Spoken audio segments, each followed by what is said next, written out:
Hey, what's up, everybody? What's up, everybody? It's your boy Chris. It's your boy Chris. It's another amazing episode of Financipation. This channel is all about making money, saving money, building generational wealth, and financially emancipating yourself from generational poverty. On this channel, everybody, I give you a six-figure MBA level worth of investing financial knowledge for free here on YouTube. And the things that people typically spend hundreds of thousands of dollars to learn in grad school, I give it to you for free here on Financipation. And as a guy who has an MBA, I know exactly what I'm talking about, okay? Also, before I get started, I want to give a shout out to one of my sponsors, Killer Solutions. If you need digital marketing, website development, or essentially someone to edit your YouTube videos, they're the best in the business of meeting all of your digital needs. And please hit that notification bell so that you know I'm dropping new content, okay?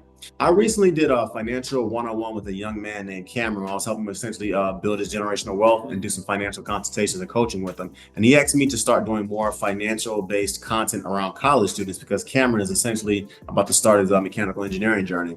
And from what I've noticed, everybody, from just me talking to people in regards to their finances and trying to help them build generational wealth, college is typically the first major financial mistake that most Americans make. And I want to say thank you, Cameron, for the recommendation, because I think this is a topic that a lot more of Americans need to be talking about to our families, to our kids, to our sons and our daughters, okay?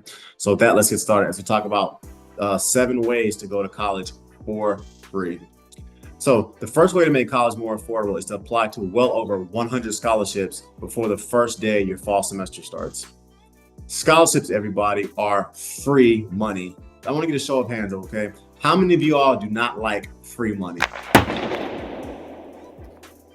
The first thing I want you to do is go to www.fastweb.com and create a profile. And FastWeb contains over 1 billion with a B dollars of free scholarship money that is tailor-made for you based on the profile that you create and make for yourself. And FastWeb will literally email you the scholarship that you qualify for. My personal advice is the first day your senior year in high school starts, you need to make a profile on www.fastweb.com. And every week your senior year in high school, you need to apply to at least 2 or 3 scholarships. Many of these scholarships, everybody, go unfilled, which means that literally no one in America applies to them. And if you are the only person that applies to a $10,000 scholarship, then guess what? You're going to win it for free. And if you maintain that consistency for 52 weeks of your senior year, essentially by applying to 2 to 3 scholarships per week, that means by the time your fall semester starts as a freshman in college, you are going to have applied to well over 100 scholarships. Full disclosure, this is what I did my senior year in high school. And by the time I got to undergrad, I won so much money, I obtained my engineering degree for free, and I got a full ride to go to college. Secondly, I would advise you to walk into every police station, every church, every fire station in your city and essentially ask them straight up, do you offer any scholarships to aspiring college students? A lot of them a lot of these institutions, whether it's police stations, firehouses, or churches, they get tax write-offs for helping college students, and they will gladly support you with a financial scholarship. Lastly, everybody, I want you to log on to www.amazon.com and buy the book Scholarships, The Golden Road to Free Money, as that gentleman walks you through how he obtained over $300,000 of scholarships and went to college for free. Remember, everyone, scholarships are free money. Next, the next way to make college more affordable is to go to an in-state public university and do not go to an out-of-state college, period. So I'm gonna make this one abundantly clear and make it clear for the people in the back, okay?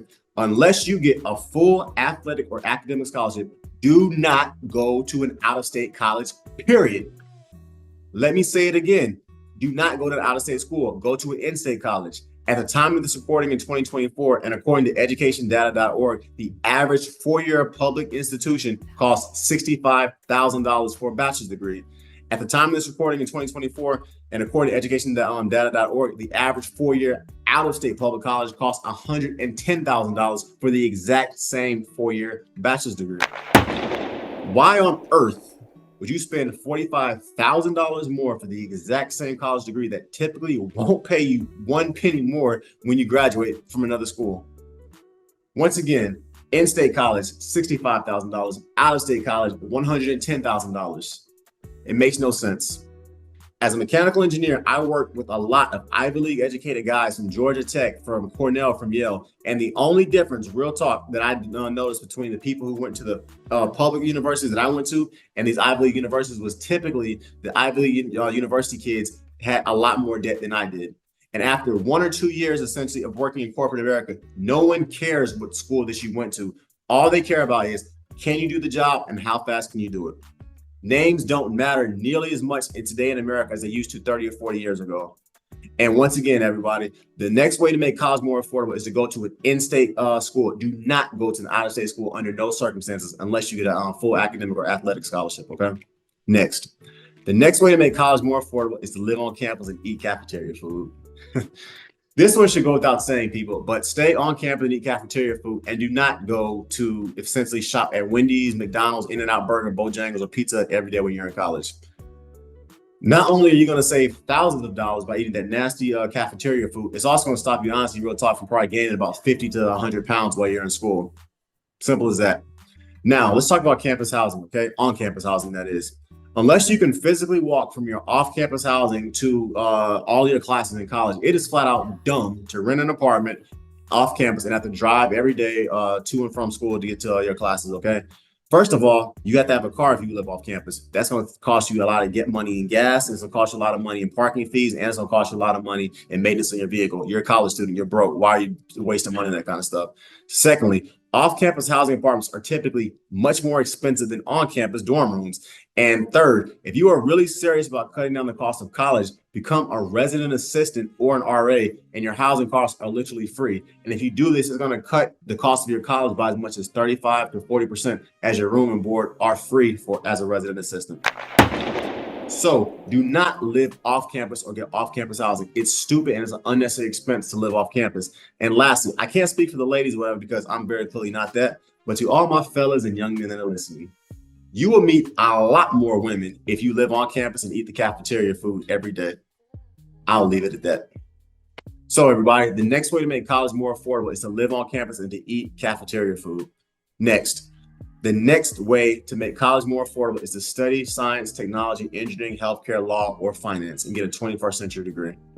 So I apologize to all of my non-STEM healthcare and finance majors, and I hope this section does not offend you. But one aspect, everybody, of making college more affordable is getting a college degree that allows you to have a lucrative 6-figure salary waiting for you when you graduate.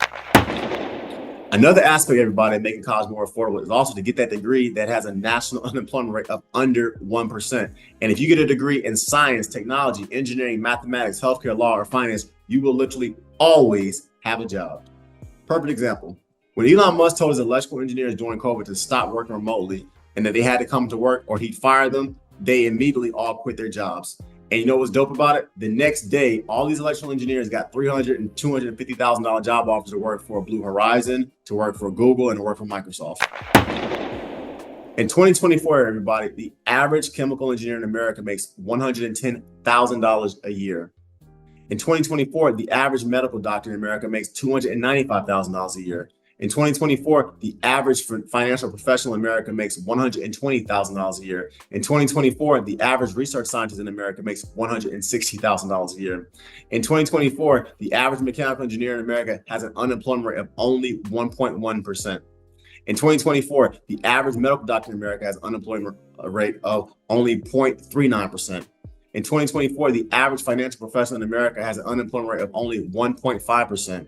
And in 2024, the average research scientist in America has an unemployment rate of only 1.8%. Everybody, the national unemployment rate right now is around 4%.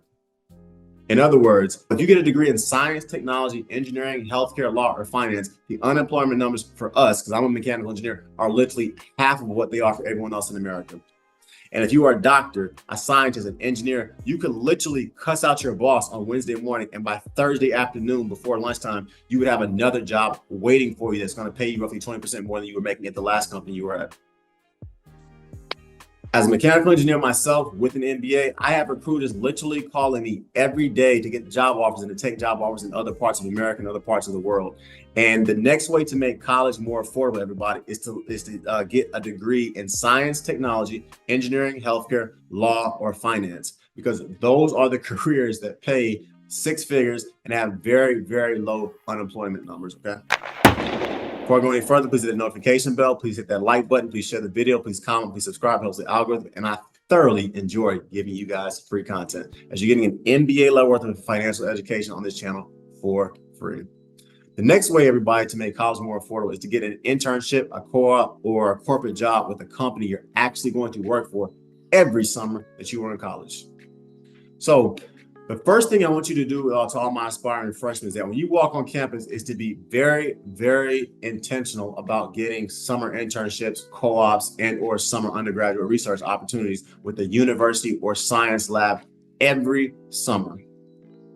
To all my listeners, the first day you get on campus, once again, you should be talking to your college professors, your upperclassmen friends, older brothers or sisters who are possibly in college, and college faculty, and find out what companies are offering paid for internships and co-op opportunities every summer. And nothing, to be honest with you, looks worse than having a degree in engineering, finance, science, technology, medicine, or law.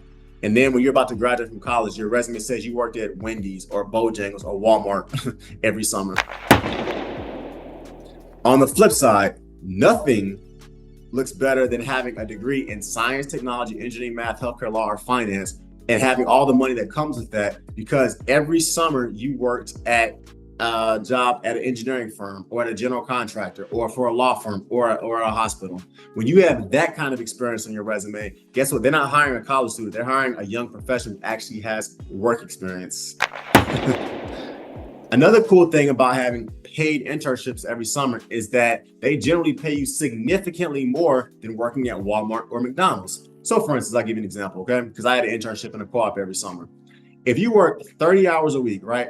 Making $10 an hour, flipping burgers at McDonald's for 12 weeks, after taxes, you're only gonna make about, let's just say $3,000 a summer to keep the math easy, okay? So you work at McDonald's all summer, you make $3,000 that summer.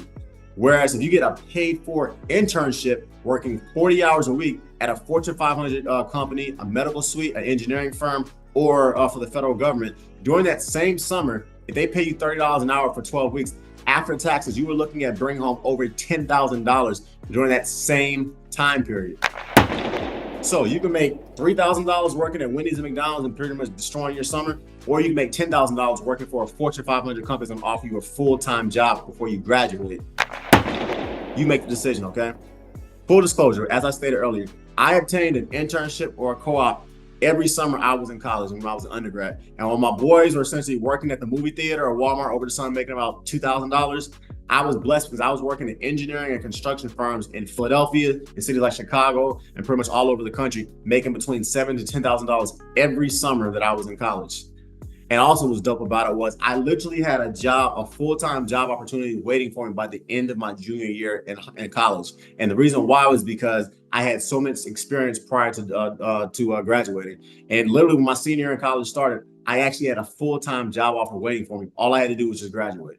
People, that was literally the best feeling in the world. And thank God for it. The next way to make college more affordable is to get an internship or a co-op every summer, because it literally guarantees you have a lucrative career waiting for you the day you graduate, okay? Next, the next way to make college more affordable is to join the military and use the GI Bill. So as it currently stands, every 2 years you give the U.S. Army, the Navy, the Air Force, or the Marines, they typically give you 1 year of college for free. One of the biggest lies that we tell 18-year-old high school students is that at 18, they have to go to college and take out a large student loan debt to go to college. And this is very tragic and sad to me, because at 18 years old, a lot of people do not know what they want to do with their lives, and they have no idea what they should be doing. And to me, it's very stupid to tell people to take out a bunch of student loans when they have no idea what they should be doing for the rest of their life. Quite frankly, it's very dumb. So to all my listeners, yes, the military is not for everybody. I agree with that. But if you turn 18 and you have literally no idea what you want to do with your life, honestly, joining the Air Force, joining the Army, joining the Marines for 8 years and just kind of figuring out and traveling around the world is not really a bad idea. Full disclosure, it's not. My parents were both U.S. military for 23 years. My dad and my mom have said that was literally, outside of giving their life to Christ, was the best decision they ever made in their lives. Not only, once again, is it going to take you out of your comfort zone and teach you how to get along with people who do not look like you when you join the military, it also gives you direction and guidance on what you should do with the rest of your life. Remember, if you get the military 8 years of service, they will essentially pay for your 4-year bachelor's degree, and it's free. No student loan debt. So if you do decide to join the military, make sure you get more out of the military than they get out of you. So the next way to make college more affordable is to join the U.S. military and have them pay for your college degree, okay? And not to take out a bunch of student loans. Next, the next way to make college more affordable is to go to community college and then transfer to a four-year university your last 2 years. So an in-state college, once again, costs $65,000 for a four-year college degree, or roughly $16,250 every year. Well, the average in-state community college only costs $5,155 a year. That means if you get a 2-year associate degree and then transfer into a four-year institution, instead of spending $65,000 for your bachelor's degree, you only spent $43,000 for your associate and your bachelor's degree. You essentially saved $22,000. And on top of that, from my experience of working in construction and my experience of working as an engineer, from what I find, typically community college students are typically from much harsher backgrounds, from a different side of the tracks, and they're usually a lot more focused and serious about graduating than the typical kid who goes to college on mommy and daddy's money and basically goes to college to drink beer and eat a lot of pizza. Typically, community college students, from what I noticed, were a lot more polished because they were there to get their degree and start making money. So people, honestly, don't sleep on community colleges. They are literally the lifeblood of America's educational system, and they are some of the most overlooked and underused resources in America in regards to getting your bachelor's degree or your associates, okay? Next, the last way to make college more affordable is not go to college at all, but instead to learn a trade. I'm gonna actually do a separate podcast on this one because trades to me are the most underutilized and overlooked career choice for millennials and Gen Zers. For lack of a better word, we're just flat out not being told to go into the trades, and that's kind of sad because there's so much money you can make in them. Every year, everybody, there are literally hundreds of thousands of jobs that go unfilled because no one in America anymore wants to go to trade school and learn how to be an electrician, a plumber, an HVAC startup technician, or an elevator subcontractor. Full disclosure, everyone, the average in-state four-year degree costs $65,000. Well, in the 4 years it takes you to join the International Brotherhood of Electrical Workers and become a union electrician, you essentially pay 1 penny of student loan debt. Actually, they actually pay you to go to college to learn that trade. Yeah, you heard that right. If you learn a trade, you don't have to pay 1 penny of student loan debt because they pay you to go to college. Whereas if you want to go to college, become a communications major or a journal major or a journalistic major, something of that nature, you pay them $65,000 to get a useless college degree. Secondly, the average elevator operator starts out making over $120,000 a year. And once again, that is a person that literally has no student loan debt because they pay you to go to college. The average electrician starts off making $90,000 a year. The average HVAC startup technician starts off making $85,000 a year. And the unemployment rate, if you are a licensed electrician, plumber, carpenter, or HVAC startup technician in America, is under 2% nationally. And lastly, if you're willing to travel, the income levels are literally insane for men and women who learn trades. And because of my career as a mechanical engineer, I work very closely with individuals who have learned trades. And I can say with certainty that if you're willing to travel, you can literally work in Chicago during the summertime, make $300,000, then transfer to Miami during the Chicago's harsh winters and make another $300,000 in 1 year. Yes, I've met individuals that have made over $500,000 a year as an electrician, as an HVAC startup technician, as a commissioning agent, and also as an elevator operator. So people, do not sleep on skilled labor, okay? And learning the trades. In closing, everybody, this channel is all about making money. It's all about saving money. It's all about building generational wealth, and it's all about financially emancipating yourself from generational poverty. You can book a one-on-one session with me at any point, everybody. The link is below. I'm not giving you financial advice on this channel. You must make responsible decisions based on the thorough, independent research that you do for yourself, okay? Please follow me on www.therealfinancipation.com, Instagram, @thereal_financipation, Spotify, Financipation. My TikTok is Financipation. My Facebook page is Financipation. Check out my digital blog as well, where I talk a lot more about how to go to college for free, how to make it more affordable, HSAs, Roth IRA conversions, and things of that nature. And check out some of my digital, my e-products below as well. Please like, please comment, please share, please subscribe. Check out that book. Please hit the notification bell so you know when I drop new content. And thanks, Teleco Solutions, for all of these dope graphics. It's your boy, Chris. I'm out. Peace.